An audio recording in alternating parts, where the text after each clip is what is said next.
Are you recently engaged and planning to have sex for the first time on your wedding night? If so, this video will provide you with tips and advice to help you to feel confident for first-time sex rather than nervous or scared.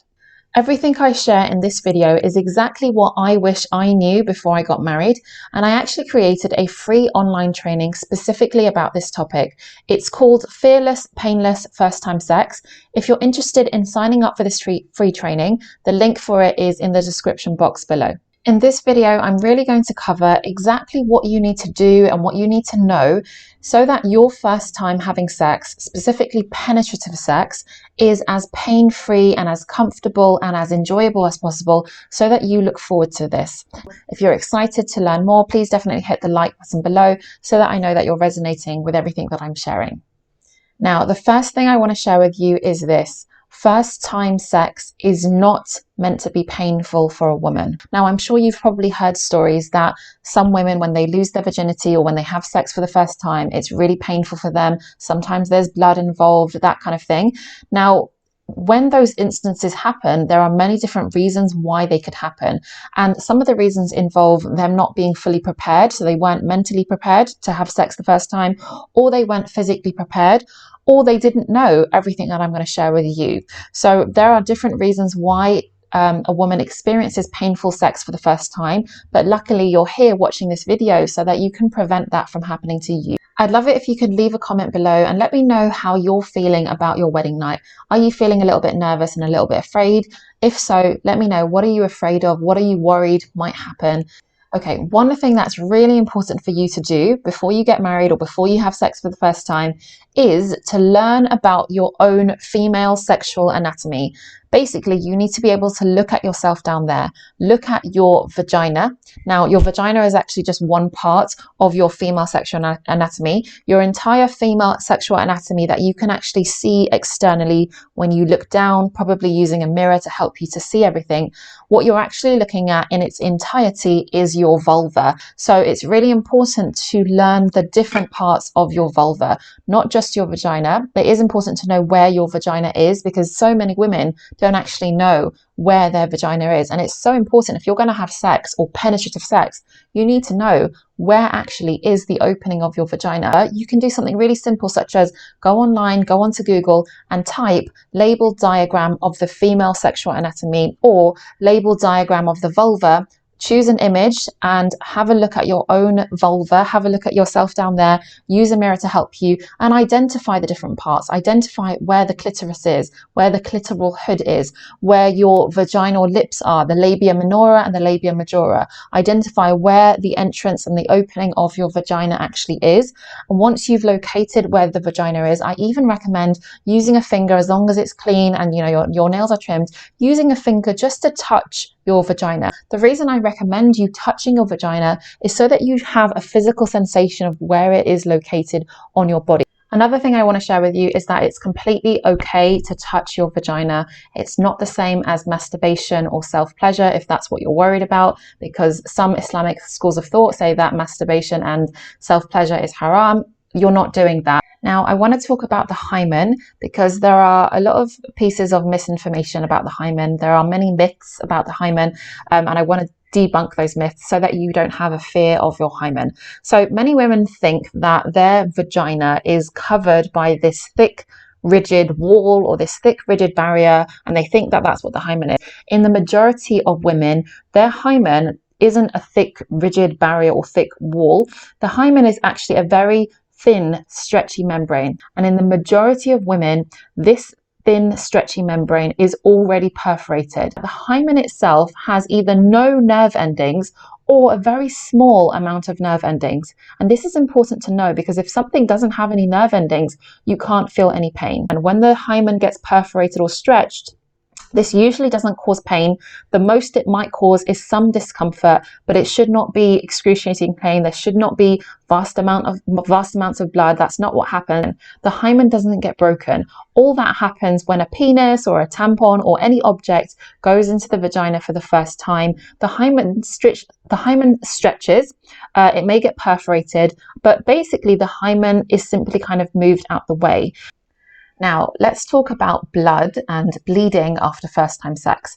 What I want to say is that blood after first time sex does not prove whether a woman's a virgin or not, okay?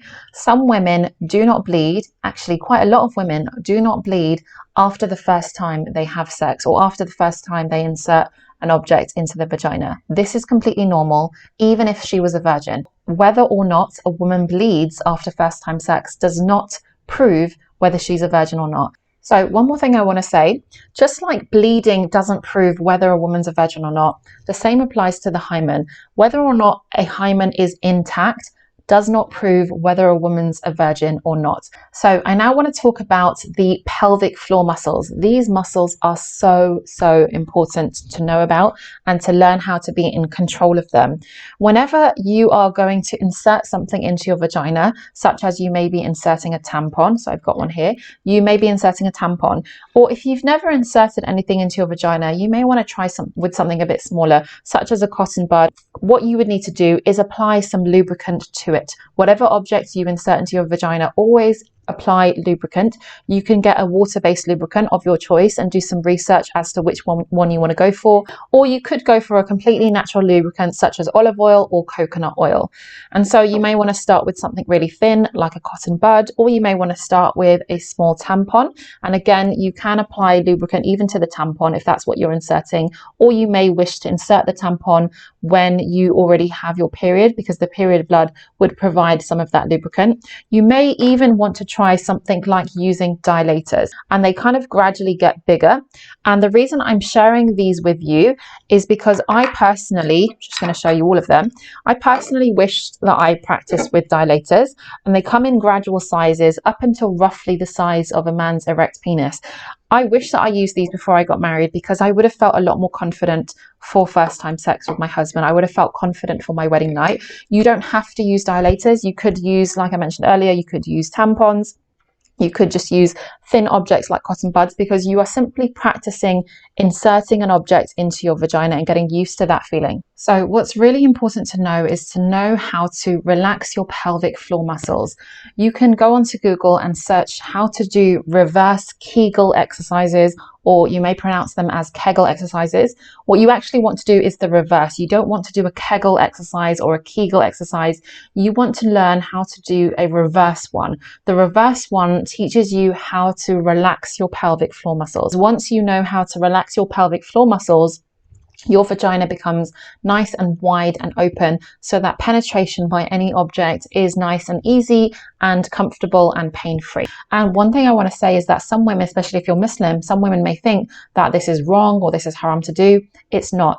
You are not having sex with a tampon. You're not having sex with a dilator. You're not having sex with your finger. You're not using these objects for masturbation or self-pleasure. And again, different opinions on that, but I'm just saying that in case you're worried that that's what you're doing, you're not doing anything shameful or dirty. You don't need to feel guilty about this. The reason you are practicing to insert something into your vagina is so that you feel confident for your wedding night or whenever you have sex for the first time. Now, before we continue, I'd love it if you could hit the like button below. This just lets me know that you're really finding this video helpful and that you're resonating with this topic, and it allows me to create videos that are similar to this. Now, just to talk about the wedding night itself. You don't have to have sex on your wedding night. That's really important to say, and maybe I should have started there. You don't have to have sex on your wedding night, especially if you kind of met your fiance or your potential spouse in a very traditional way where you weren't allowed to touch or hold hands or kiss each other. You can't really expect to go from that to then full-blown penetrative sex on the actual night of the wedding, on the actual wedding night. So you don't have to have sex on the wedding night. You can if you want to, and if you're ready for it and you're comfortable and you're confident, great, but you don't have to, especially because if you've just had a big full-blown wedding party, you're probably going to be really exhausted and tired. So on the wedding night itself, just spend time relaxing with your husband, go to sleep, get to know your husband a bit more, chat with him. Like, you don't actually have to have sex on the wedding night. And that's important to say, because I think there's this expectation that you have to have it on the wedding night, and you absolutely don't. You can if you want to, but you don't have to. You may want to, if you're not married yet, but you're about to be married soon, you may want to communicate this with your fiance in advance. And you may wish to wait a few days or even a few weeks before you have sex. And it's something that you can build up to gradually. On that note, you don't have to expect penetration to happen fully in one go. If you're feeling a little bit nervous, even if you've practiced and you've done everything that I've shared with you in this video, naturally you may be a little bit nervous. Work your way up to it gradually. You can communicate with your husband and say, I feel too much pressure to try and get your whole penis in one go. Let me just get comfortable with your penis touching my vagina first. This is a process known as desensitization, so that you feel relaxed with a penis touching the opening or the entrance of your vagina.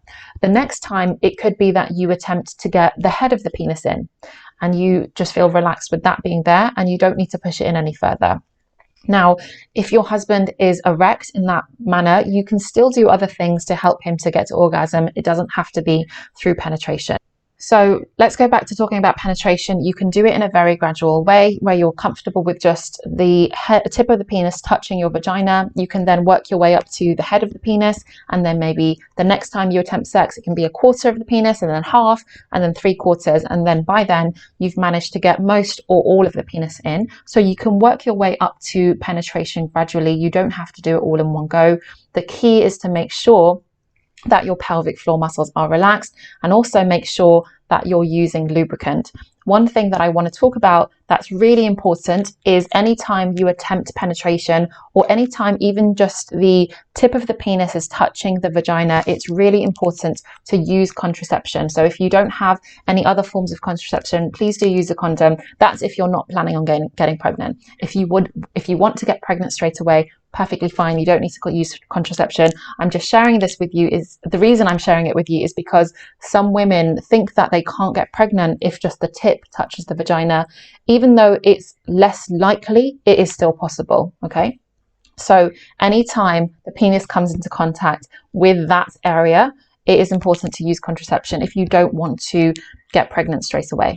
So another thing I want to mention is to make sure that you and your husband have created the right environment mentally and physically. So whatever room you plan on having sex in, make sure that it's nice and you've got it set up the way that helps you to feel really relaxed and in the mood. So set up the right physical environment, but also the right mental environment. Make sure you're spending time taking care of yourself, feeding yourself with positive thoughts, taking care of your mind and your body so that you feel aroused and turned on, and so that you eliminate stress as much as possible.